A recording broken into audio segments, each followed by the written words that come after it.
Hello, my friend. Settle into your bed. Feel the weight of the blankets resting softly against your body.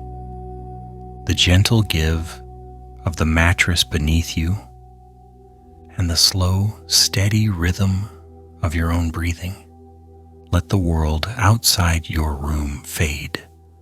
The lights, the noise, the deadlines, the decisions, all of it softening, like the dimming glow of embers at the end of a long day.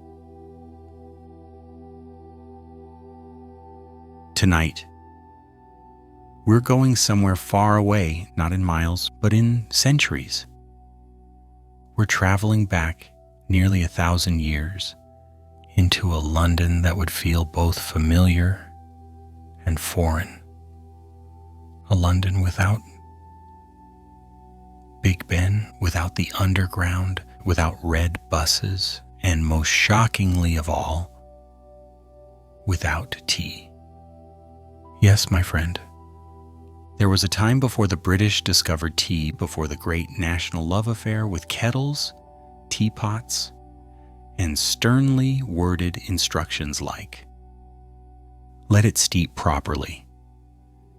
If you'd told a Londoner of 1066 that one day the entire nation would panic because someone put the milk in first, they would look at you with the expression of a confused sheep. But I'm wandering. Let's return to the city.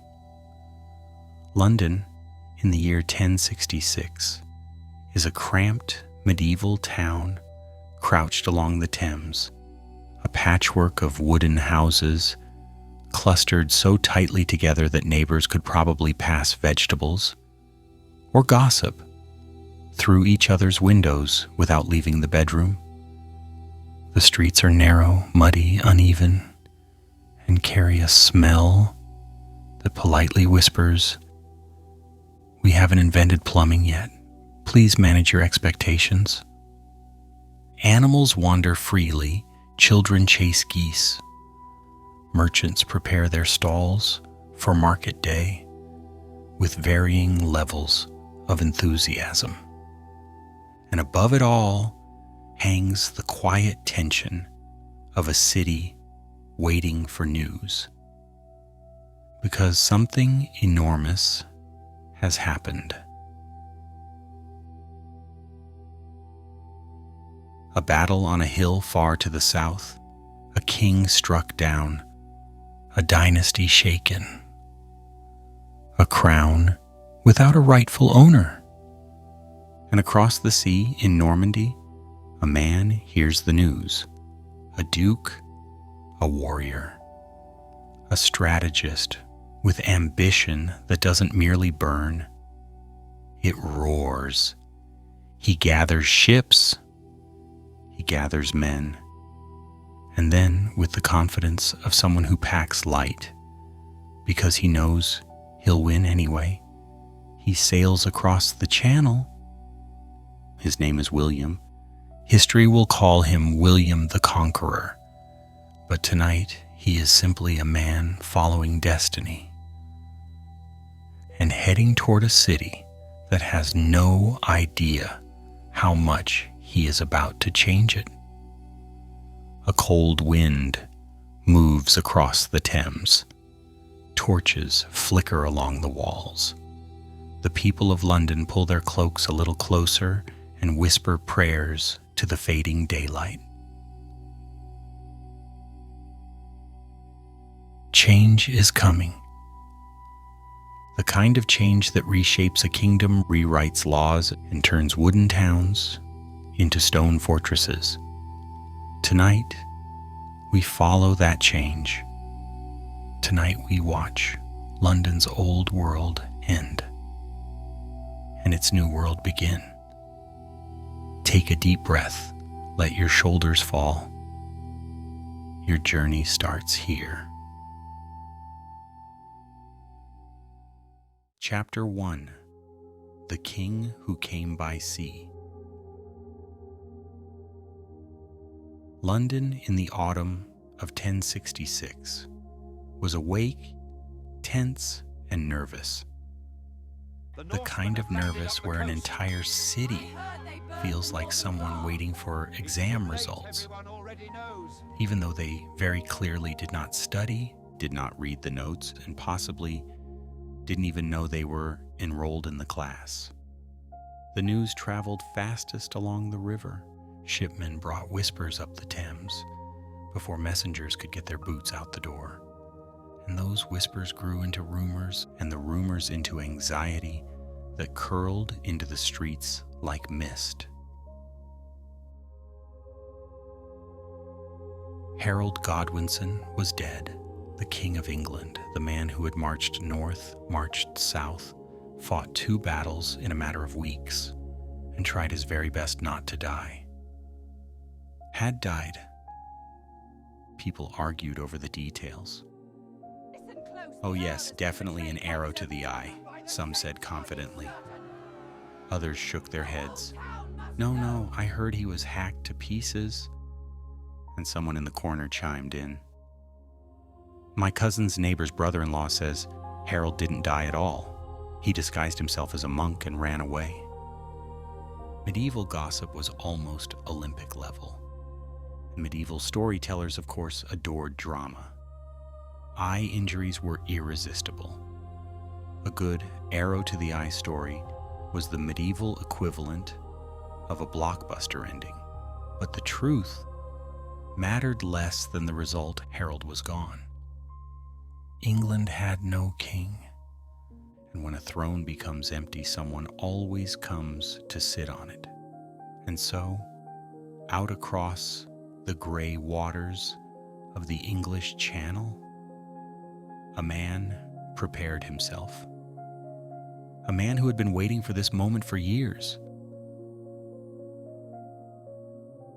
William, Duke of Normandy, a man whose ambitions could have built a small nation even if he never left his breakfast table. A man with a lineage he was certain gave him the right to England's crown. A man with a temper that suggested he did not enjoy hearing the word no. And yes, a man with a beard that could intimidate even the most heartless tax collector.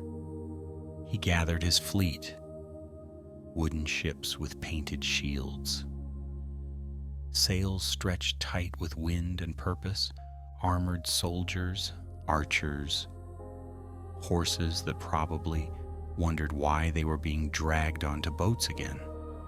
William's fleet didn't simply sail. It arrived like a statement that said, "Hello, England, I am here. Please prepare accordingly." The Battle of Hastings had proven William's military power, but claiming a kingdom, that required something more delicate.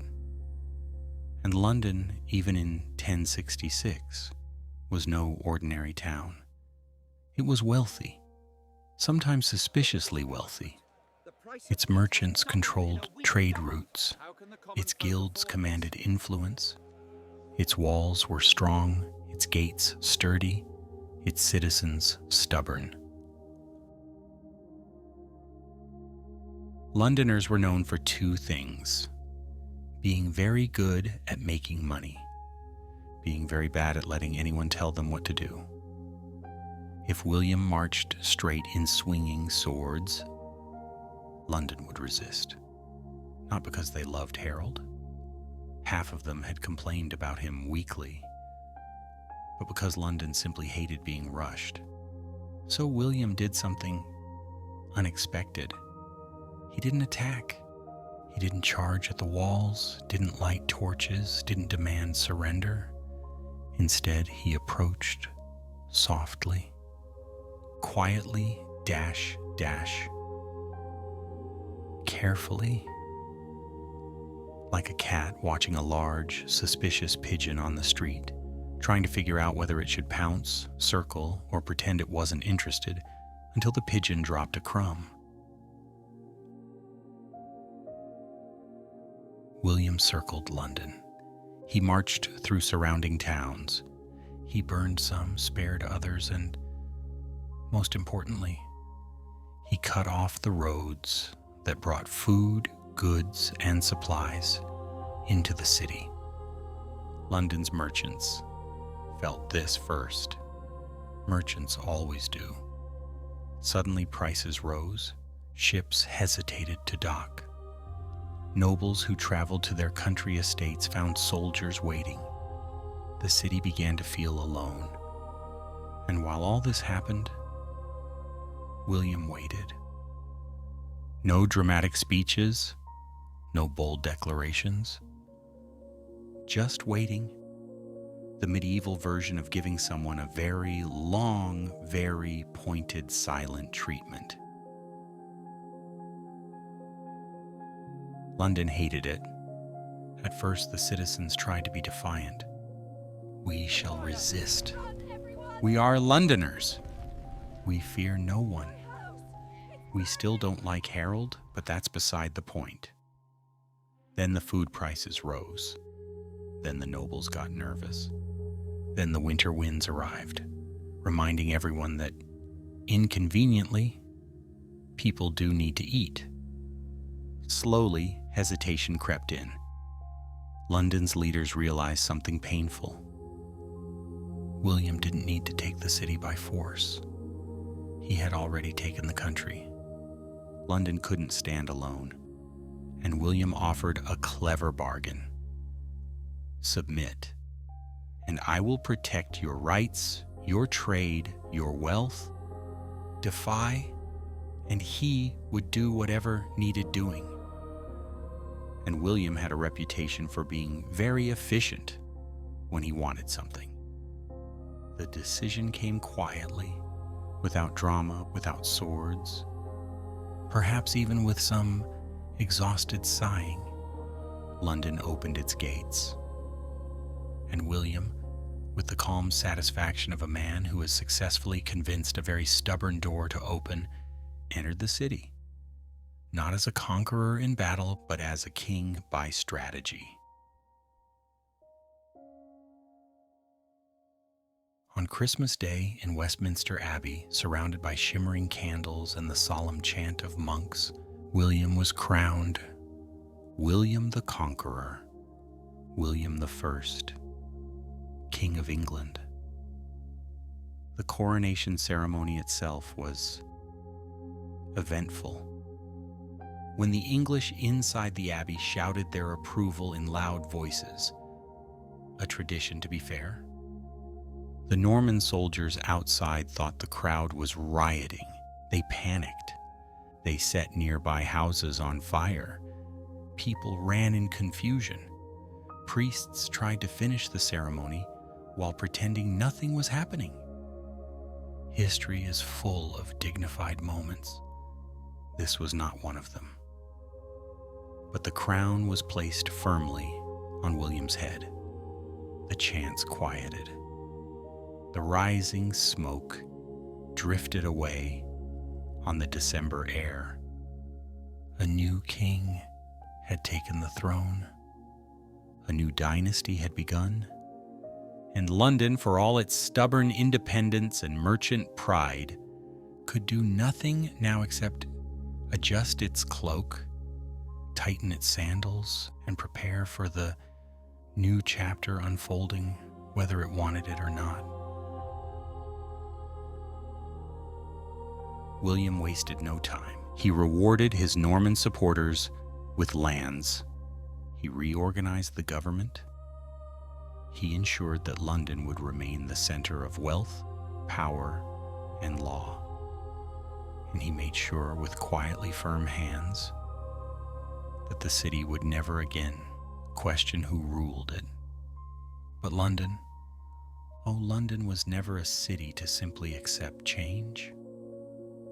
It observed William with a wary kind of respect, like someone reluctantly admitting that the new neighbor who moved in might actually know a thing or two about gardening.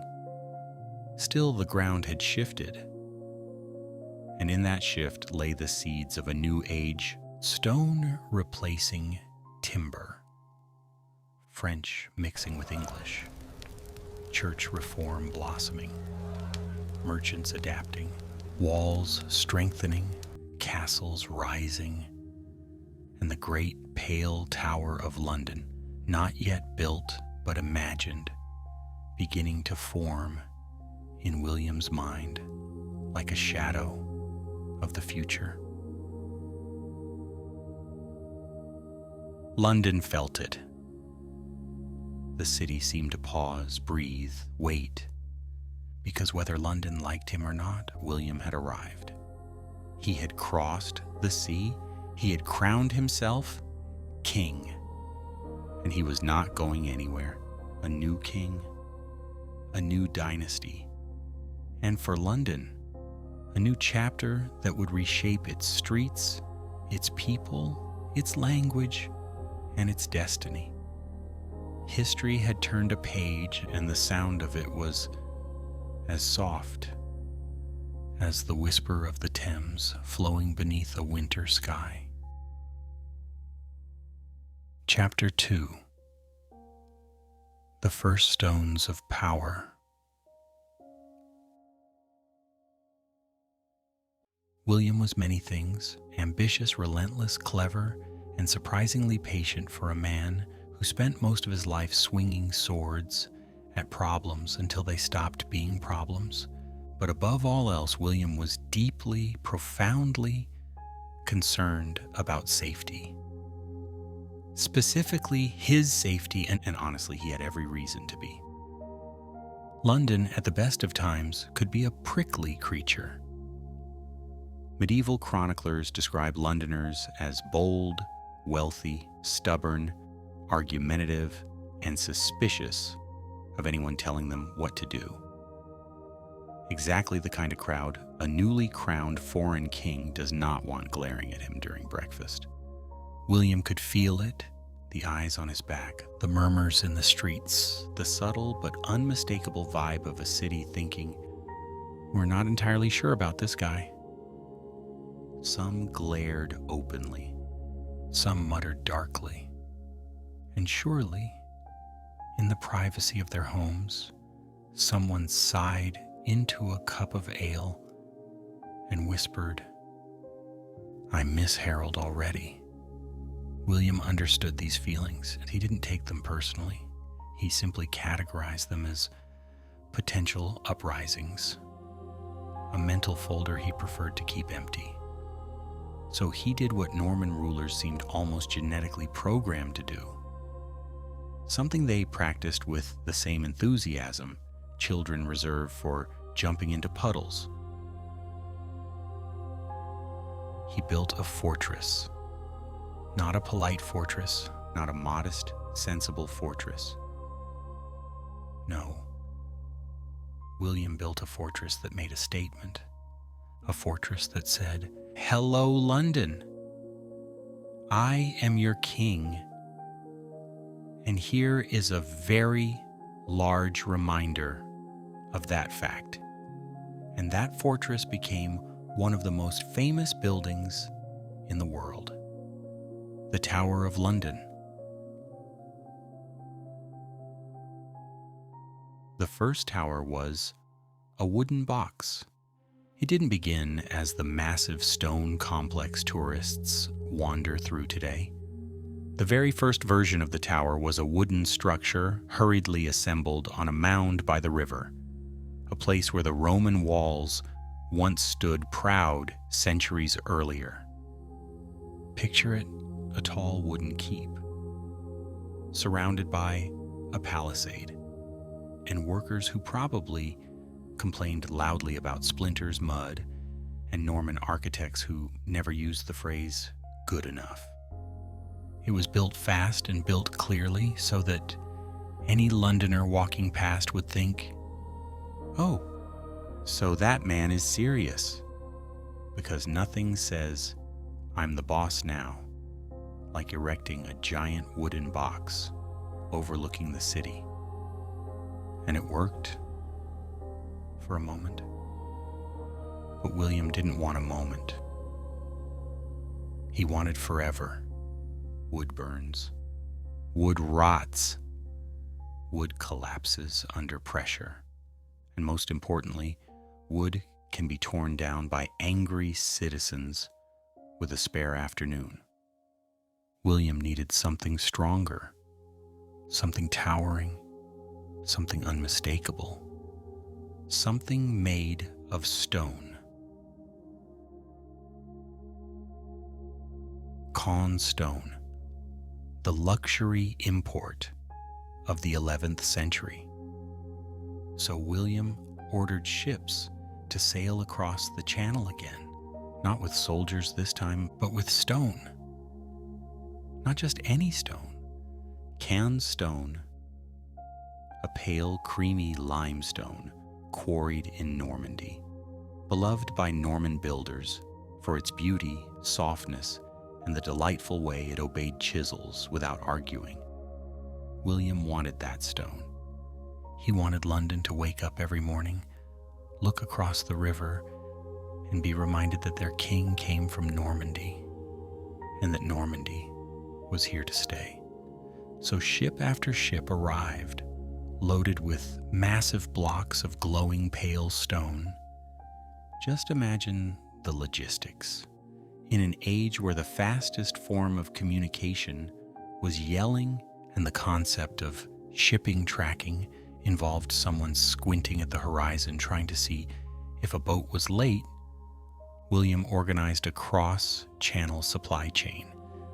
The workers placed the stone block by block, layer by layer, slowly raising what would become known as the White Tower, the heart of the Tower of London. The White Tower rises. Building the White Tower was like planting a flag that could be seen for miles, a declaration carved into the skyline. At first, Londoners gathered around the construction site with curiosity, irritation, and mild jealousy. Londoners love important buildings, just not when someone else is building them. What's he making? A tower? A big tower? Very big. Why so big? To remind us he's king. I miss Harold. Shh. The tower rose slowly, piece by piece. It grew thick stone walls, deep foundations, arched windows, and a presence that could silence a crowd. This was no simple military fort. It was a symbol, a visual argument, a way of saying, try to get rid of me, I dare you. And Londoners understood. They admired it. They resented it. They whispered about it in alehouses. And every morning they saw it again, gleaming pale against the gray sky, a giant reminder that the Normans were here. Stone means stability or control. Stone was important. Anglo-Saxons favored timber for buildings, not because they didn't like stone, but because stone was expensive, slow to work, and required a small army of stonemasons who wanted regular meals and wages. The Normans, however, adored stone. It meant power. It meant authority. It meant permanence. To build in stone was to say, we plan on being here for a very, very long time. So the White Tower was more than a fortress. It was a message carved in rock, a message London could not ignore.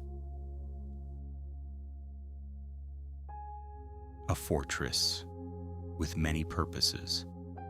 To modern visitors, the Tower of London looks like a castle, a palace, and a museum blended together. In William's time, it was all the following: a royal residence for when William wanted to sleep somewhere heavily defended, a stronghold for controlling the city, a treasury for storing taxes, gold, silver, and whatever valuables kings enjoy being near, a prison because every impressive fortress needs a place to put people who say annoying things. A symbol, which is perhaps the most important function of all. Every stone declared Norman dominance. Every wall cast a shadow over the city. Every tower whispered that William was king and would remain king. London's reactions: annoyance, awe, and acceptance. Londoners had opinions. Oh, it's beautiful. It's terrifying. Is that Constone? Show off. Why does it need to be that tall? I bet Harold wouldn't have done this. Stop saying Harold. But deep down, they understood exactly what the tower meant. London was no longer Anglo-Saxon. London was Norman now, whether it liked it or not. And as the tower grew taller, the city changed with it. French words slipped into English conversations. Norman officials arrived with new laws. The church shifted under William's reforms. Markets adjusted. Houses expanded beyond the Roman walls. Guilds began organizing. Streets widened, slightly. The tower was just the beginning, the first stone of many. A fixed point in a city that had always been moving. The changing rhythm of London. Life under Norman rule was not all fear and suspicion. It was also opportunity. Stonemasons arrived from all over Europe, eager for work.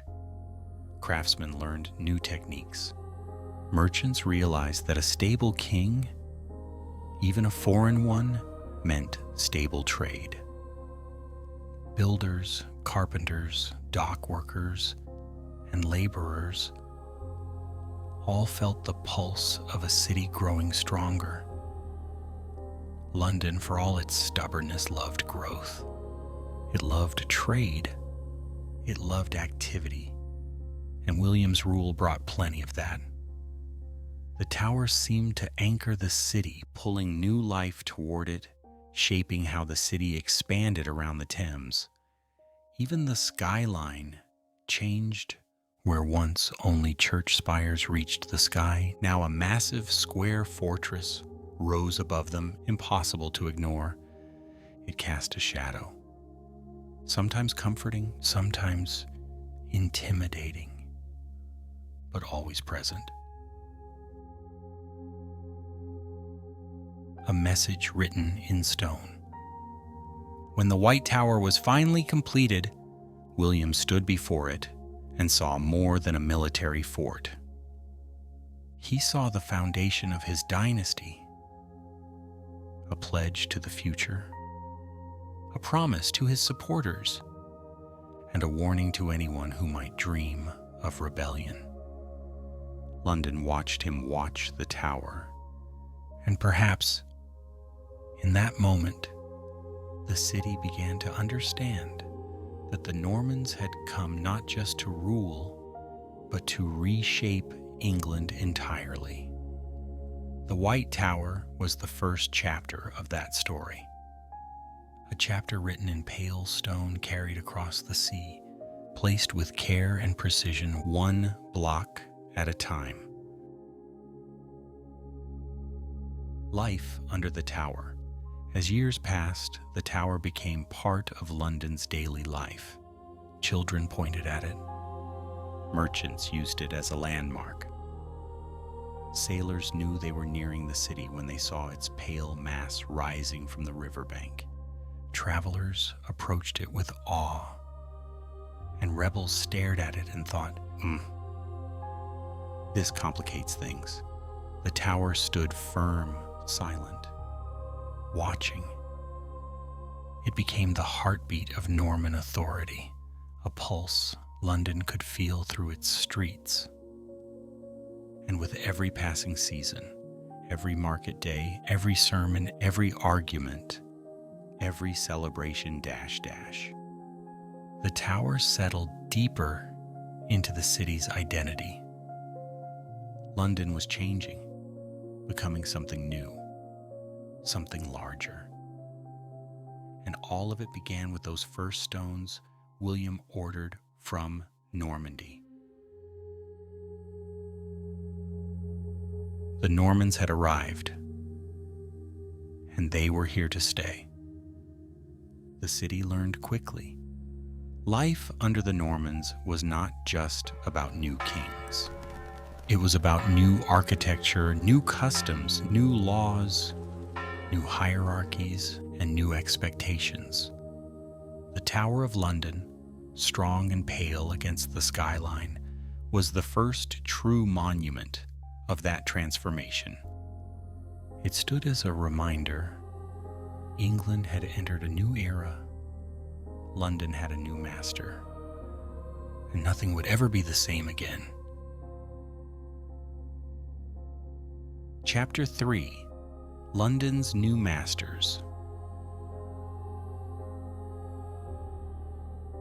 The Normans were efficient, almost too efficient, the kind of efficient that makes everyone else uncomfortable. Like when someone visits your home and immediately starts rearranging your furniture because they just have a better vision for the space. That was the Norman style. They didn't arrive in England merely to rule. They arrived to organize, to restructure, to adjust every system until it resembled the tidy, orderly governance they were used to back in Normandy. London, meanwhile, was still trying to recover from the emotional whiplash of having a new king, a new language, and a giant stone tower, all within a decade. The Norman overhaul begins. The Normans reorganized everything land ownership. The old Anglo-Saxon nobility saw their estates shrink, shift, or disappear entirely. Taxes. Normans loved taxes. They loved counting, measuring, recording, and taxing. If they could tax the idea of taxes, they probably would have. Markets and trade, new regulations, new tolls, new officials, new paperwork. Well, medieval paperwork on parchment, quills, and monks sighing quietly. Justice system. Anglo-Saxon law had been community-based. Norman law was sharper, more centralized, less forgiving. And it definitely involved more documents and more Latin. Church structure. Norman bishops replaced Anglo-Saxon ones. Priests trained differently. Ceremonies shifted. Choirs gained new melodies that were beautiful but impossible to hum. No corner of life was untouched. The Normans didn't simply bring a new government, they brought a new culture. Londoners watched in silence, a little stunned, a little irritated, wondering if this wave of organization would ever slow down. It would not. The Anglo-Saxons lose their center stage. Before the conquest, Anglo-Saxon nobles ran England. They controlled the courts, the countryside, the trade routes, the earldoms.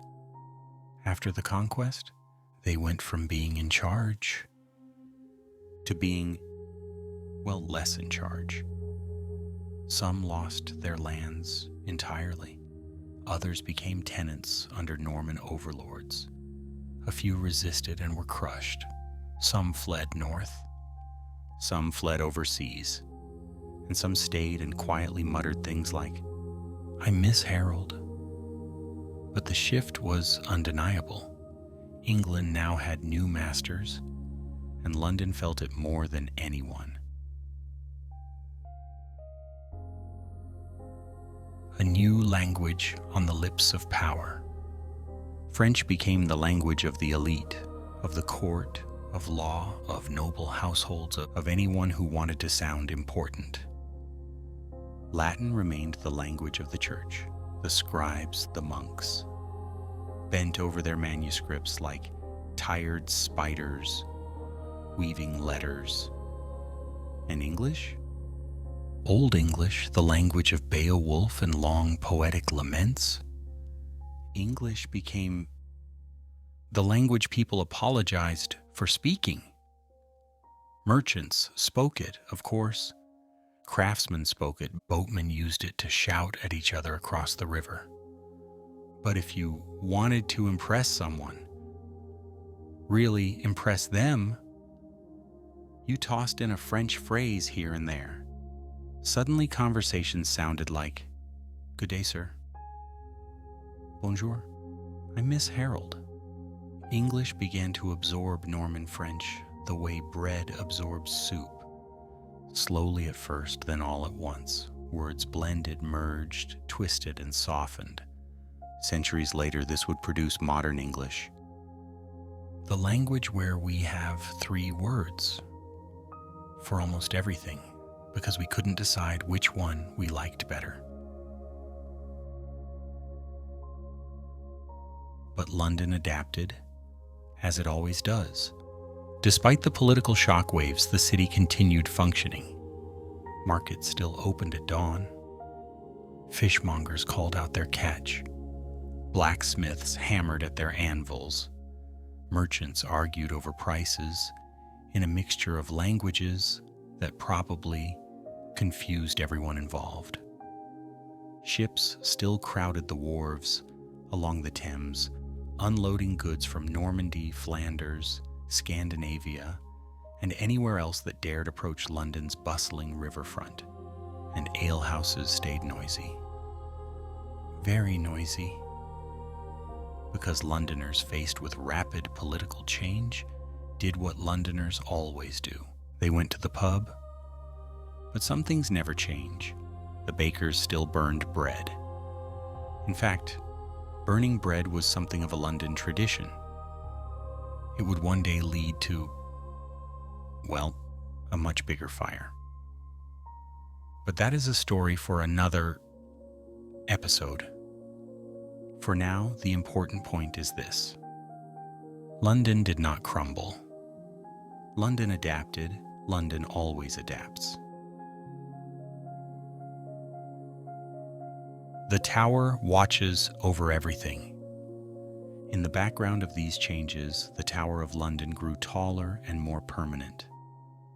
A silent watcher, a guardian, a threat, a symbol. Each new stone was a reminder. The Normans were here. The Normans were in charge. And here is the strange thing about symbols of power. Even people who dislike them grow used to them. Faster than they expect, within a few years, the tower became part of London's emotional landscape. People used it as a landmark. Meet me near the big scary building. Which one? The scariest one. Travelers approaching from the river saw the gleaming white tower and felt they were entering a place of importance. Merchants used it to impress visitors. Children pointed at it with awe. Parents told cautionary tales about it. Rebels stared at it and rethought their life decisions. And Londoners, even the ones who muttered, "I miss Harold," could not deny the tower's practicality. It kept order. It stabilized the city. It protected the river. It made London matter in a new way. The rhythm of a city under new rule. Under Norman control, the city's rhythm shifted subtly. Noise patterns changed. More French accents in the markets. More Latin in the churches. More shouting from officials who insisted on new regulations. Streets changed. Wider in some places, repaired in others, expanded markets popping up where farmland had once been. Clothing changed. More fur, more embroidery, more colors imported through trade that the Normans encouraged. Food changed. New spices, new recipes, new cooking styles, and a general sense that meals should be richer, heavier, and more complicated. Social structures changed. The old Anglo-Saxon hierarchies mixed awkwardly with Norman feudalism, like two puzzle pieces that technically fit but don't look entirely comfortable. Church life changed. Norman bishops introduced new architecture, new music, new rites, and tightened discipline in monasteries, which meant monks sighed even more than usual. And through it all, London remained busy, alive, loud, crowded, fragrant, in a way only medieval cities can be. The Normans changed London, but London also changed the Normans. Norman officials became used to English markets, English prices, English weather, impossible to avoid, and English humor, dry even in the 11th century. A city learning to live with its new rulers. For most ordinary Londoners, life continued with surprising normalcy. They still had to grind grain, gut fish, haul cargo, cure leather, weave cloth, and occasionally throw buckets of water out the window at unfortunate pedestrians. Norman rule affected their taxes and their landlords far more than their daily routines. If you visited a London street in 1070, you'd see a bowyer shaping yew wood, a baker fanning loaves or burning them, a fish seller yelling aggressively, a monk wobbling past on an errand, a child chasing a chicken, a dog chasing the child, a French-speaking noble trying to buy fruit and failing to understand the price, a Norman soldier pretending not to be impressed by the market noise, and someone somewhere muttering, "I still miss Harold." It was chaotic, noisy, smelly, energetic, and profoundly, unmistakably London. The Tower's shadow and London's future. As the Normans continued building, ruling, reorganizing, and adjusting, the Tower remained the centerpiece of their authority. It cast a symbolic shadow over the city. Not always dark, not always threatening, but always present. A reminder, a declaration, a promise. As decades passed, Londoners began to accept that the Normans were not temporary visitors. They were here to stay. Their laws, their architecture, their language, their customs, their ambition. All of it was now woven into the fabric of the city. Life under the Normans was different, yes, sometimes difficult, sometimes frustrating, but undeniably transformative. London was no longer an Anglo-Saxon town. It was becoming something bigger, stronger, more complex. A city that would one day become the beating heart of an empire. And in the background, the Tower of London stood tall, watching it all unfold, with stone walls that kept secrets and a pale face that reflected the dawn. A new era had begun. And London, resilient, stubborn, brilliant London, was learning how to thrive in it.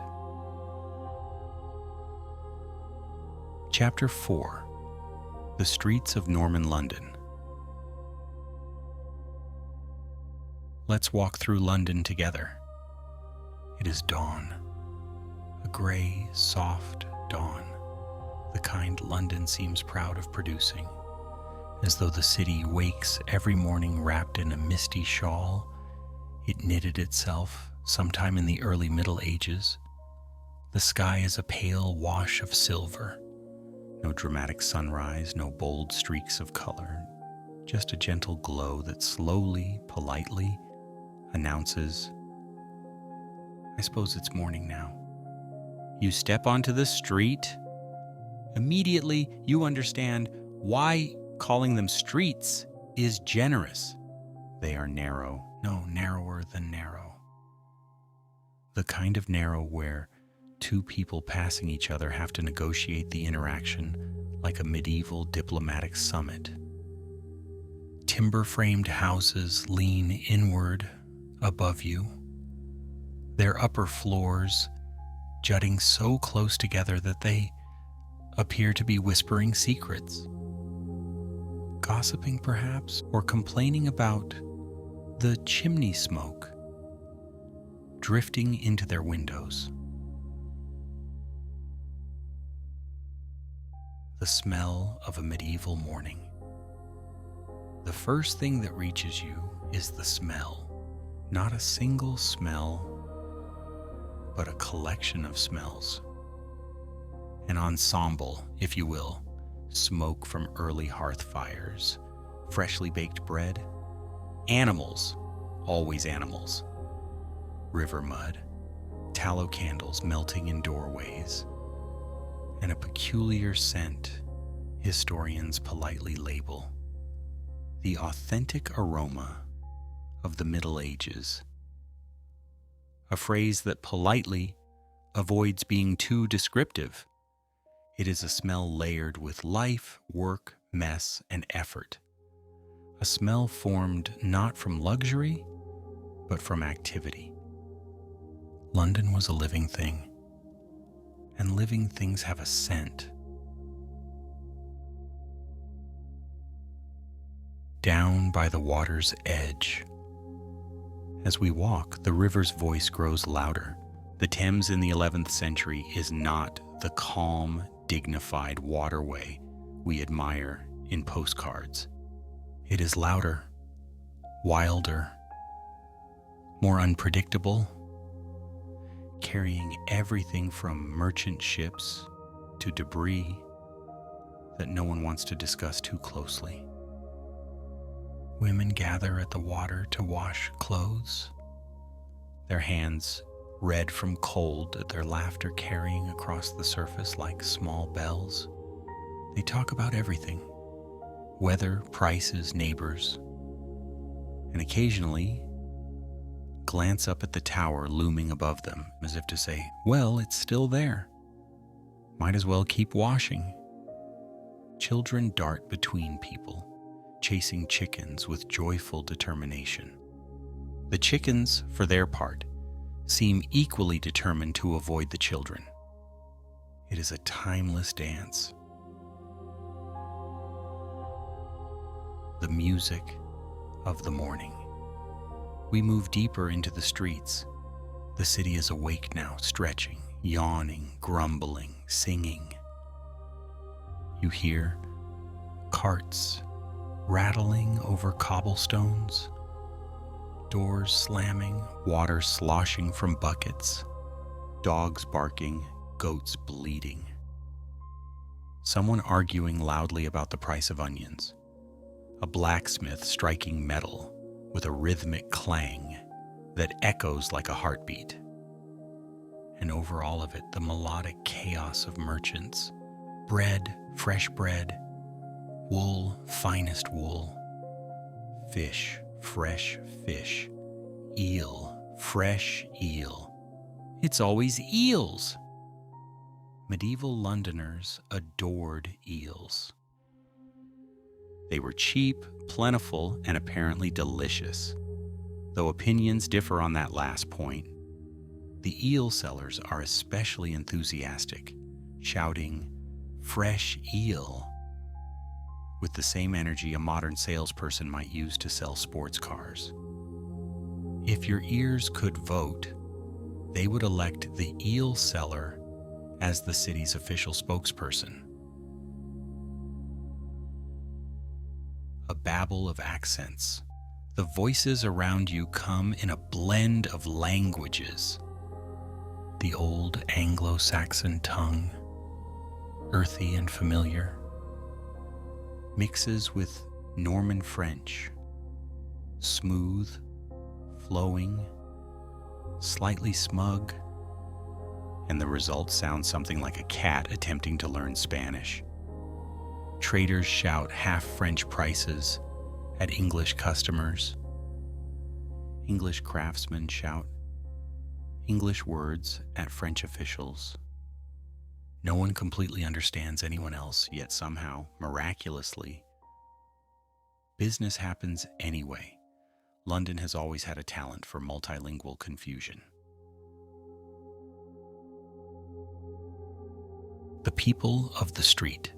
A monk shuffles past, muttering prayers under his breath, robes brushing the ground, eyes half closed, in holy concentration or possibly sleepiness. It is difficult to tell. A baker sweeps the front of his shop, fighting a battle against crumbs he will definitely lose.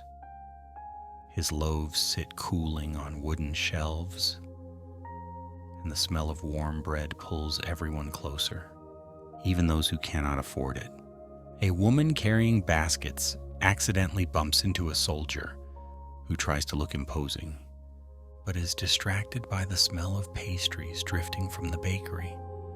A group of apprentices walks by, laughing loudly, joking about their masters, and trying not to look too closely at their own hands, which are permanently stained by whatever trade they're learning. A merchant carefully arranges fabrics from Normandy and Flanders on a stall. He smooths the cloth repeatedly, the way someone might smooth their hair before a portrait. His pride is obvious, though his prices make some passers-by mutter rude comments in English, French, and hybrid combinations of the two. Even the animals add personality. Pigs trot freely through alleys, cats stalk through shadows, hunting mice dogs nap wherever they please, and horses tethered outside taverns look faintly embarrassed by the noise. Every person, every creature, every object contributes to the morning symphony. The sound of work. London is at its best when it is busy. You hear butchers sharpening knives, millers grinding grain, coopers hammering barrels, tanners scraping hides, weavers working looms, locksmiths adjusting gears, boatmen yelling instructions, sailors singing sea shanties. This is not a refined, elegant city. Not yet. This is a working city. A city of hands and sweat, of tools and trade, of grit and determination. Every clang of metal, every shout, every footstep contributes to a rhythm older than the tower itself. A glance at the tower as the sun climbs just a little higher. A reluctant climb on a cloudy morning. Its light catches the pale stone of the white tower. From almost every corner of the city, you can see it rising above the rooftops. It glows faintly in the early light, like a ghostly shape carved into the sky. Some Londoners look at it with pride, some with resentment, some with fear, and some simply shrug and go back to selling eels. But no one ignores it. The tower watches the city the way a parent watches a hyperactive toddler, with patience, with suspicion, with readiness to intervene if necessary. Its presence shapes the city's moods. It is the silent note at the end of every thought, and the citizens of London, whether they admit it or not, feel safer with it there, or at least they feel less exposed. Inside the homes. If you peek inside one of the timber houses leaning over the streets, you will find a world cramped yet intimate. The floors are uneven, the ceilings low. Furniture is simple: benches, stools, chests, rough tables.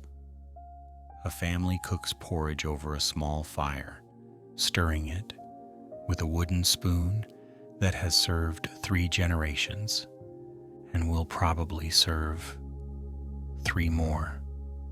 Children sit near the hearth, warming their toes, whispering about the day's plans.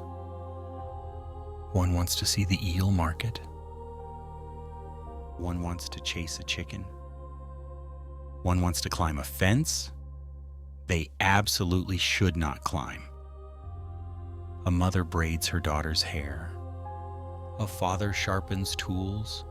A grandmother dozes in a corner, wrapped in a blanket, snoring softly in time with the creaking of the house.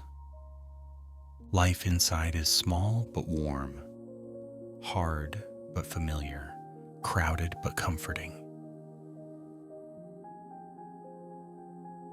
Even the dirt has character.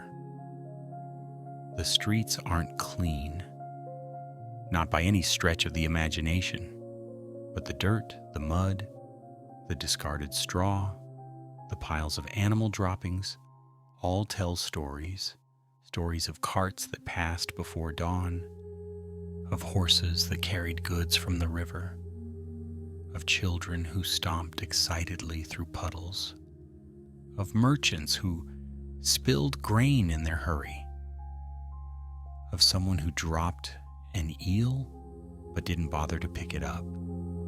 All of these little traces form the texture of the city. London's dirt is not pleasant, but it is honest. A city with charisma. And despite the cramped houses, the noisy markets, the confusing accents, the smoke-filled air, and the general chaos of daily life, London has something else, something subtle, something magnetic, something that makes you stop in the middle of a muddy street and feel the pulse of a city alive. London has charisma, not Polish, not elegance, not sophistication, not yet, but charisma, a stubborn, determined, slightly chaotic charisma that says, we are busy, we are loud, we are messy, but we are alive. And above everything, the White Tower watches, its pale stones glowing in the morning light. Like a guardian of a future the people here cannot yet imagine. London may be rough, cramped, muddy, and noisy, but even now, even in its early Norman days, the city radiates a quiet certainty. This place matters. This place will endure, and this place has only just begun to rise. Chapter 5. The King and the Church. William needed support. Real support, not the kind you get from nervous nobles who smile at you while calculating how quickly they could betray you if the political weather changed. He needed allies with influence, power, education, and, most importantly, credibility. So William looked toward the one institution in medieval life that never ran out of opinions, candles, or paperwork. The church. And the church, as always, looked back at the throne with equal parts spiritual devotion and practical curiosity, asking the eternal question, what's in it for us? Building a kingdom through prayer and stone. William knew that if he wanted a stable England, he needed a stable church behind him. And so he did what he did best. He reorganized it. Thoroughly, efficiently, and with the same enthusiasm a Norman architect shows when told to build an intimidating tower. He protected bishops. He confirmed church lands. He built monasteries. He strengthened ecclesiastical courts. He encouraged the use of canon law. And he introduced new rituals and structures modeled on the church he knew in Normandy. London's spiritual life, which had once been a mix of Anglo-Saxon tradition, monastic independence, and occasional delightful chaos, slowly transformed into something more orderly, more hierarchical, more Norman. It would be wrong to call it peaceful. Nothing involving bishops is ever truly peaceful. But it was, in its own way, organized peace, which the church considered the best kind. The Norman church arrives with opinions. Of course, not everything went smoothly. Bishops are famous for being holy, yes. But they are also famous for being opinionated, stubborn, politically active, and occasionally dramatic. Some welcomed William's reforms with open arms. Ah, yes, structure, finally. Others folded their arms, raised eyebrows, and muttered things like, "In my day we didn't need Norman stone to pray." One archbishop argued loudly, another complained quietly, and someone, possibly a clerk in the back row, probably mumbled, "I miss Harold," though sadly no surviving manuscript confirms this. Still, William pressed forward, and slowly the church shifted into a new shape. A new order of bishops. William installed Norman bishops in major cities across England, including London. These were educated men. Men who spoke Latin, fluently quoted scripture confidently, and had the architectural taste of someone who would look at a simple stone chapel and say, "Needs more height." Under their guidance, churches were rebuilt in stone. Cathedrals were redesigned with crypts, arches, and apses. Monasteries gained libraries, scriptoria, and better discipline. Clergy received stricter training, louder instruction, and more rules. The Anglo-Saxon clergy found this both impressive and exhausting. One monk reportedly said, "These Normans give orders faster than God gives commandments." Though this may be apocryphal, still the clergy adapted. London's church leaders learned to work alongside Norman officials, and the two groups occasionally bonded over shared frustrations with the tax system. The cathedral that was, and the cathedral that would come, St. Paul's Cathedral, not the grand domed masterpiece we know today, but an earlier wooden and stone version, became a center of Norman influence. It was rebuilt, expanded, redesigned, as if every new bishop wanted to leave his personal signature on the skyline. Should we make it taller? Yes. Broader? Yes. More arches? Yes. More candles? Always yes. Medieval cathedrals were essentially long-term construction projects that never ended, much like modern kitchen renovations. Except cathedral renovations involved fewer arguments about countertops and more about theology. Yet each change brought London one step closer to the grand religious identity that would define it for centuries. Monks, manuscripts, and midnight regrets.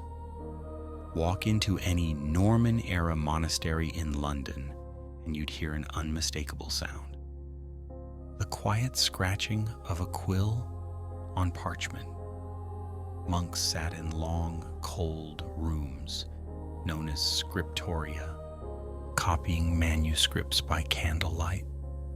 They bent over the parchment like weary students pulling an endless all-nighter, their eyes straining their fingers, aching their souls, questioning every life decision that had brought them to this moment. Illuminating manuscripts was a serious task. A monk might spend 3 hours painting the wings of a decorative angel, only to realize he'd spilled ink on the border, and now had to draw a strangely shaped vine to cover it. Somewhere in those dim halls, a monk would sigh the long universal sigh of academic regret. And yet, through their work, the knowledge of Europe flowed into London biblical texts, histories, theological debates, medical treatises, philosophical arguments, musical notation, and occasionally doodles of cats in the margins. These manuscripts shaped London's emerging identity. A city where learning mattered, where literacy grew, where ideas crossed borders as easily as merchants crossed the Thames. The church shapes daily life. Norman influence didn't stay locked inside cathedrals or monasteries. It spilled into the streets, into markets, into households, into the rhythm of life itself.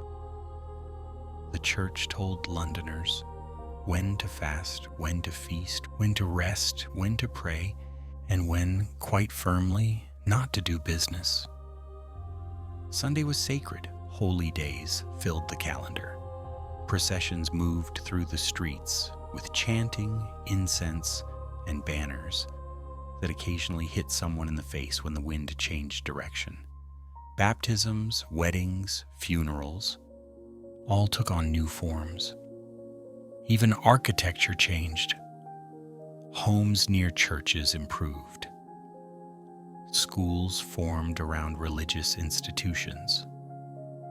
Stone became the preferred material for major buildings, a sign of permanence and stability. The church didn't simply support the Norman regime. It reshaped the city's very bones. Discipline, order, and the Norman touch. The Normans insisted on clearer church hierarchy. Archbishops overseeing bishops, bishops overseeing priests, priests overseeing parishes, monks overseeing each other, often reluctantly. This structure brought the church closer to the crown, too close at times, but it made governance smoother. Londoners who loved order only when they personally benefited from it complained at first, but eventually appreciated the stability. Under Norman influence, church courts also grew stronger. People brought disputes to ecclesiastical judges, inheritance matters, contracts, marriages, moral concerns, and occasionally strange complaints like, "My neighbor stole my goat and swears it's his goat because the goat likes him better." Church courts became busy, and busy systems gain power.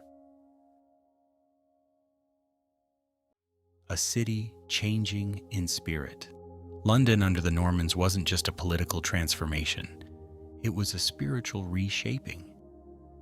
Church bells rang more often. Monks walked the streets in greater numbers. Clergy held more influence in markets, guilds, and councils. Buildings grew taller. Services grew longer, and the city's spiritual identity deepened like ink soaking into parchment. People prayed in new chapels. They knelt before new altars. They confessed sins to new clergy who spoke with Norman accents and used Latin terms that sounded impressive, even when no one understood them. Church music changed, too. Gregorian chants filled the air, smooth, deep, echoing melodies that drifted through narrow streets and made even a fishmonger pause and whisper, "That's quite nice." A city taking shape. Through the Norman church reforms, London began to look less like a loose collection of wooden houses and more like a city with structured stone churches, monastic schools, organized parishes, widening markets, busy ports, and the constant presence of clergy, morally, politically, culturally, architecturally. The city evolved. Change wasn't always smooth. There were arguments, complaints, occasional scandals, and no doubt someone whispering, "I still miss Harold." But the foundation of the London we know, the London of stone, the London of institutions, the London of layered history, was forming, not by accident, not by fate, but by design, by William's design, by the church's design, by the slow, steady work of monks, priests, architects, and ordinary people, living their daily lives while history quietly rearranged the world around them. Somewhere deep in its future, the great city of London was beginning to reveal its shape. Stone by stone, prayer by prayer, decision by decision, the spirit of the city was changing, and London, as always, was learning to adapt. Chapter 6.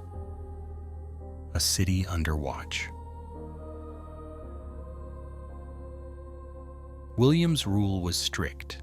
Strict not in the sense of shouting or waving swords endlessly, but in the calm, deeply unsettling way. Someone might say, we're going to make a few small changes, and then proceeds to reorganize the country from top to bottom, like a monarch possessed by the spirit of a very determined architect. Castles grew across England with remarkable speed. If a Norman general stood still too long near a hill, there was a genuine risk someone would begin constructing a fortress around him. William didn't build castles out of vanity. He built them because power needs a spine. And that spine is stone. It was as if he were determined to win a competition titled Most Fortresses per Square Mile. Had such a contest existed, William would have claimed first prize, second prize, and likely invented a third prize just to win that too. London becomes the kingdom's nerve center, while castles sprouted across the countryside. London itself grew into the beating administrative heart of Norman England, the place where the kingdom's lifeblood pulsed through narrow streets and smoky halls. Every detail of governance flowed through the city. Courts, where disputes were settled with a mixture of law, prayer, and occasional shouting. Taxes, always taxes, flowing into royal coffers with dependable weight. Records, scribes writing endlessly, their fingers stained with ink and regret. Merchants haggling, calculating, and dreaming of profit. Diplomats bowing, negotiating, sometimes pretending to understand Norman French. Guards, patrolling with the stiff seriousness of men who know a king is watching. Prisoners dragged toward the tower, often looking like they had several regrets. Craftsmen hauling timber, shaping stone, building, mending, repairing. And approximately 2 trillion eels, because medieval Londoners cherished eels the way modern cities cherish coffee shops. All of them. People, institutions, and slippery creatures passed through London every day. The city crackled with activity. Not joyful activity, perhaps, but the purposeful hum of a kingdom tightening its grip on its own future. A city of stone and ambition.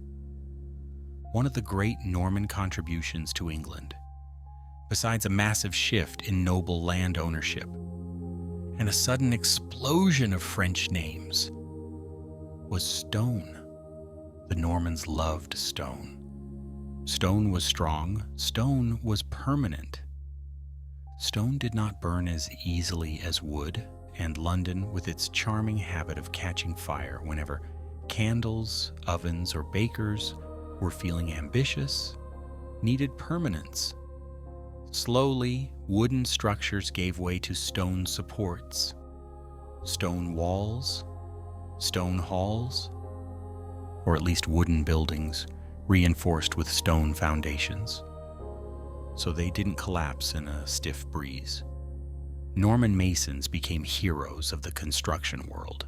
Their chisels rang day and night. London's skyline began to change, subtle at first, then unmistakable as years passed.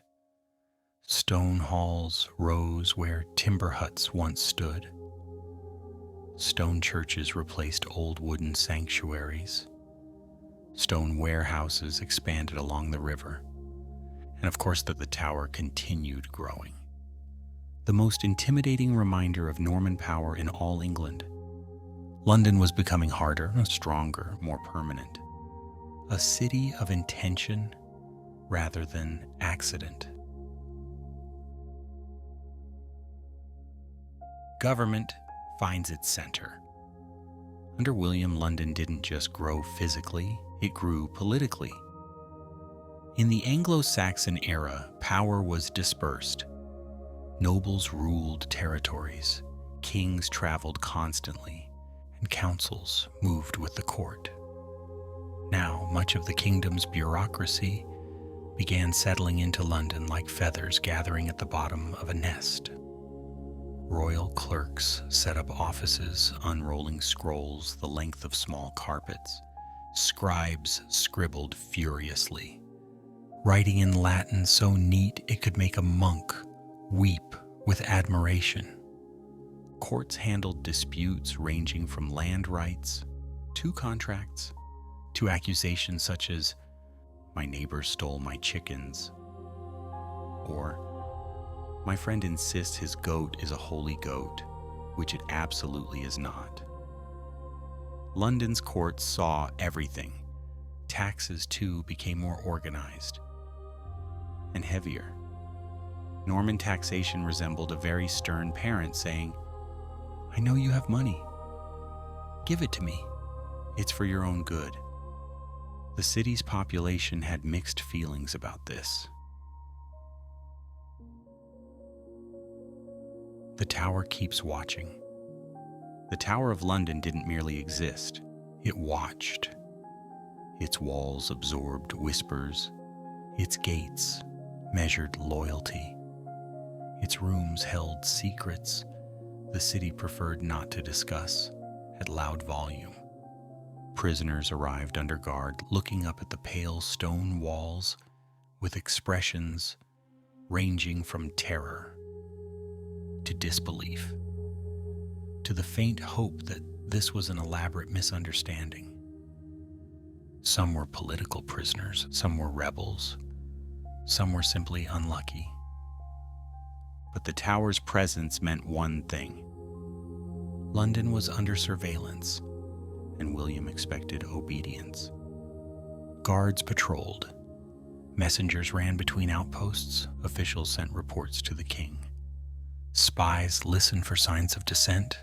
A city once proud of its independence now lived with a fortress leaning over its shoulder. Yet the great irony was this. People complained about Norman watchfulness, but they also felt safer. For the first time in years, bandits retreated farther from the roads. Trade became more consistent. Disputes were settled by courts rather than knives, and despite the pressure of Norman law, the city thrived. Not all was calm. Yet William's rule wasn't a long, peaceful afternoon nap. England simmered beneath the surface.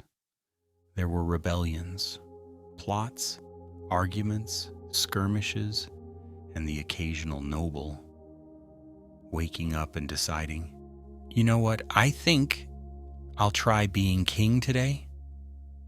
Several regions rose against William. He crushed them methodically, with a determination that made even loyal followers quietly mutter, "He does not play." London watched it all. The city stayed loyal, partly because remaining loyal was the practical choice, and partly because the tower made disloyalty physically uncomfortable. The Norman grip tightened, not cruelly but undeniably, and with every passing year, the tower's shadow stretched further across the river. Life grows comfortable and crowded. Despite the looming authority, the life inside London grew vibrant. Markets expanded, imports increased. Silver coins circulated faster. Craftsmen opened new shops. Foreign traders arrived more frequently, and the city grew more crowded by the season. Stone buildings brought a sense of permanence. Roads were repaired. Streets widened, only slightly, but in medieval London, slightly was an architectural victory. Trade booming meant boats crowded the wharves like excited ducks. Fishmongers did brisk business. Alehouses overflowed. Taverns stayed loud well past sunset. Monks tried with limited success to quiet sinful behavior. Children ran in impossible directions. And London developed the hum of a city that knew it mattered. This hum was loud, chaotic, messy, beautiful. The hum of a city not just living, but growing. Stone, structure, stability. William's goal was simple: to turn England into a place where the crown held firm power, and London stood as its unshakable core. Stone buildings, stone walls, stone halls. They replaced wood with permanence, replaced uncertainty with law, replaced scattered authority with centralized rule. London changed from a loose collection of districts into a capital worthy of an ambitious dynasty. And the Normans, with their love of order, taxes, and very tall towers, did not hesitate to ensure the transformation happened. The king who would not live forever. But William, despite his achievements, despite his armies, despite his towers and stones and laws, was mortal. As the years wore on, he grew older, heavier, less agile, and increasingly irritable, which is understandable given the constant demands of ruling a kingdom filled with both rebellious nobles and eel merchants shouting at sunrise. Eventually, William's reign drew to a close, but his mark on London did not fade. The tower stood, the laws endured, the language shifted, the stone architecture remained. And London itself, busier, firmer, wealthier, more structured than ever, was permanently changed. When William died in 1087, he left behind a city that had become the administrative, political, and architectural cornerstone of England. A city under watch, a city of stone, a city with a future. His sons would inherit the throne, and London would march into turbulent waters. Civil wars, disputes, shifting alliances, and new kings with new ideas. But one truth remained. London was no longer the city William had conquered. It was the city he had reshaped. And from those foundations, the rest of its story would rise. Chapter 7: William II and the Quiet Chaos.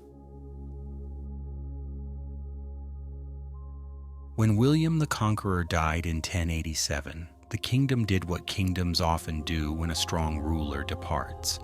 It panicked slightly, argued loudly, and then hurried to crown the next available heir before anyone else could claim the chair. That heir was William II, known to history, somewhat rudely, as William Rufus, a nickname referring to his reddish complexion, hair, or possibly the reddish tone his face turned whenever he became angry, which was frequently. William Rufus was bold, fiery, energetic, impulsive, and quite possibly allergic to the act of listening to advice. When counselors spoke, he nodded thoughtfully, as if absorbing their wisdom, only to stand up moments later and do precisely the opposite of what they suggested, but with great enthusiasm. A king with the energy of a bonfire, William II approached kingship with the energy of a man constantly walking slightly too fast for everyone else. He spoke loudly, laughed loudly, argued loudly, and governed loudly. He rode horses with reckless confidence. He held feasts that seemed to last for days. He made decisions at a pace that left his advisors clutching prayer beads. He was charming, frustrating, charismatic, and unpredictable. He loved extravagance, color, art, music, hunting, and spectacle. He disliked limits, church criticism, moral restrictions, and, judging from his behavior, gravity. He pushed boundaries the way a child pushes buttons on a new toy, eagerly and with little regard for consequences. Yet London, surprisingly, benefited from his reign. A boost to the city. For all his chaos, William II improved trade. He strengthened routes, enforced safer roads, and encouraged the use of ports. London's merchants felt the change immediately. More ships, more goods, more silver, more opportunities to shout at customers in a blend of English and French. Craftsmen prospered, ale houses grew busier, markets expanded, and the city's population continued its steady climb. Merchants rarely cared who sat on the throne, so long as business was good. And under William II, business was very good. A troubled relationship with the church. The church, however, had thoughts. Strong thoughts. Very strong thoughts. William II's spiritual life could politely be described as underdeveloped. He wasn't hostile to religion. He simply treated it like an optional suggestion. He delayed appointing bishops. He collected church revenues during vacancies. He ignored moral admonitions. He hosted feasts that made priests whisper, "This is excessive," while averting their eyes. The conflict between king and church became a constant hum beneath the surface of English politics. London's bishops wrote letters. Norman abbots complained. Priests muttered in sacristies. Monks prayed harder, hoping the king would one day realize that heaven did indeed have rules. But William Rufus remained delightfully unmoved. If heaven had rules, he thought, surely it also had loopholes. Arguments, nobles, and general chaos. It wasn't just the church. William quarreled with nobles. He quarreled with barons. He quarreled with his own brothers. He quarreled with anyone who seemed too confident. He had a magnificent talent for creating tension, a real gift. Where his father ruled with calculated order, William II ruled with spirited, unpredictable momentum. London didn't always know what to expect. One day the king might announce tax reforms. The next day he might declare a lavish celebration. The day after that, he might ride into the forest for an extended hunting spree. But the city adapted. London always adapts. And William, for all his volatility, kept the capital thriving. Life in London during his reign. London during William II's tenure was lively and loud. Ships crowded the Thames. Markets throbbed with activity. Guilds gained influence. New stone buildings rose from old wooden plots.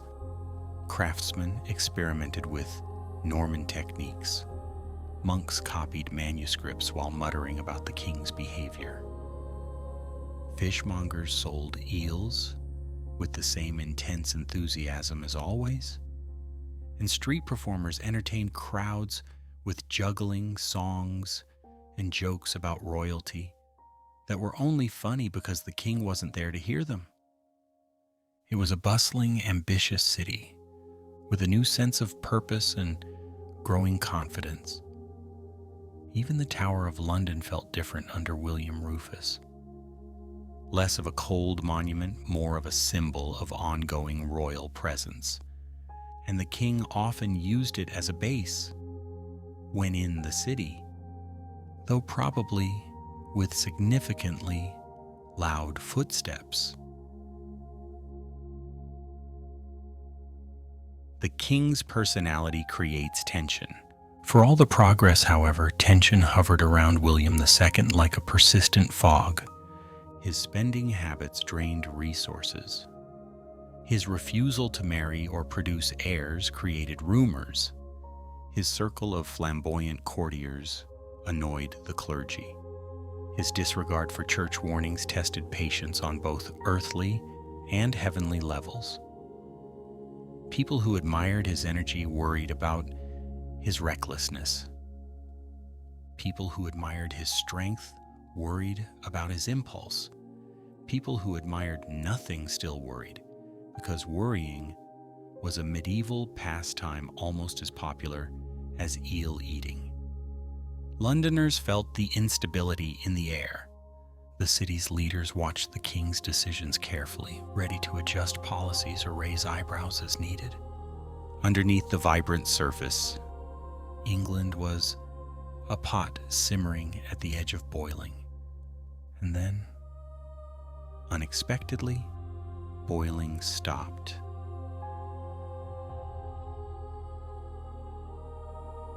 A death wrapped in mystery. William II died in 1100, the king who burst into every scene like a flaming comet. Left the world in a quiet forest clearing. Shot by an arrow during a hunting expedition. The death was abrupt, strange, awkward, and historically speaking, deeply mysterious. The official version states, "The king and his companions were hunting. Someone shot an arrow. The arrow struck William Rufus. He died instantly. The archer, Walter Tyrrell, fled the scene immediately." Which, to be fair, is a natural reaction when you accidentally shoot the king, or when you purposely shoot the king while pretending it was an accident. Rumors spread quickly. Was it murder, negligence, a plot, divine judgment? No one knows. Historians still argue about it, and historians enjoy arguments even more than bishops do. When London heard the news, the reaction was probably a long, silent pause followed by, "Well, that happened." Some Londoners may have crossed themselves, some may have sighed, some may have wondered how many taxes would change, and someone inevitably whispered, "I sort of miss Harold."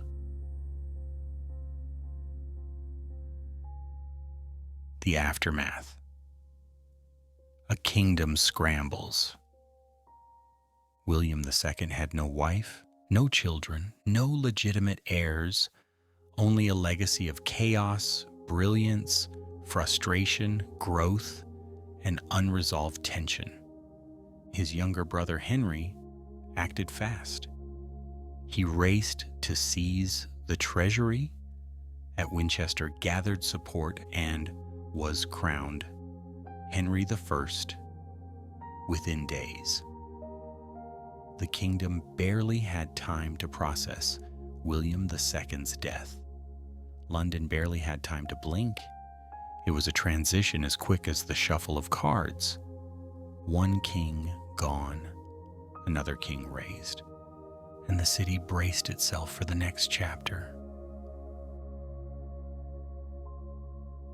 William II's legacy.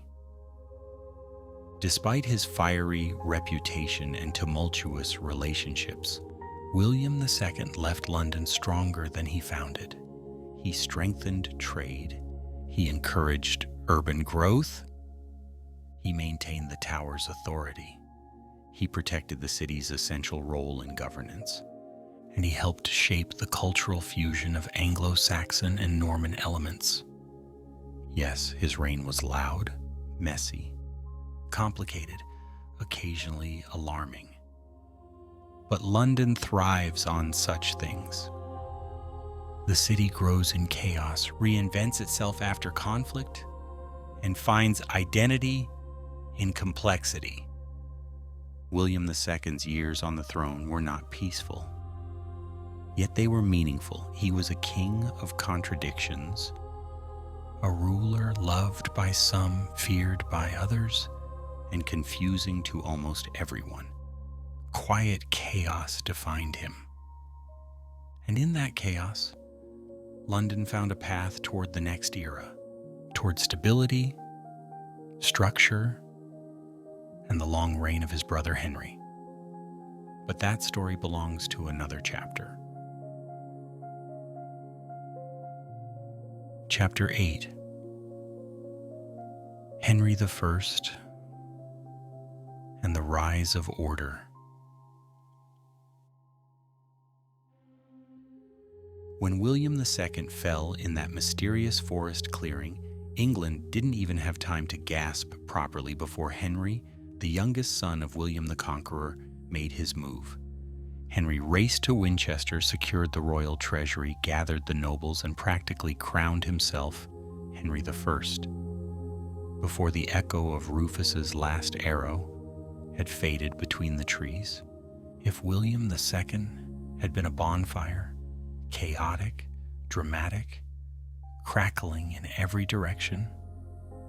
Henry I was a polished iron stove, controlled, contained, steady, and very, very hot when needed.